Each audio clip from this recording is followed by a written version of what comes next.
కుటుంబంలో ఒక స్త్రీ ఎదిగింది, ఒక యవ్వన దశలోకి వచ్చిందంటే ఈ రోజు స్థితిలో, ఈ రోజు ఉన్నటువంటి పరిస్థితులను బట్టి చూస్తే మనం చాలా జాగ్రత్తగా కాపాడుకునే అవసరం ఎంతైనా ఉందండి. చాలా మంది అనుకుంటుంటారు ఆడపిల్లలే చక్కగా జాగ్రత్తగా చూసుకోవాలి, మగపిల్లలు గాలికి పెరుగుతారండి, ధూళికి పెరుగుతారండి, వదిలేస్తారు.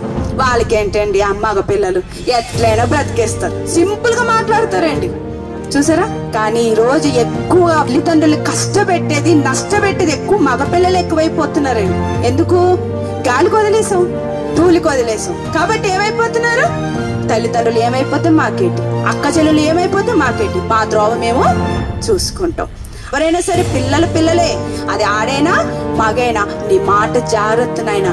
ఎవరితో నేను తప్పుగా మాట్లాడారు అప్పుడే గద్దించాలి, అప్పుడే ఖండించాలి, అప్పుడే బుద్ధి చెప్పి సరిచేసే వారంగా తల్లిదండ్రులుగా మనము ఉన్నప్పుడు వాళ్ళు దినదినం అందులో ఎదుగుతారు.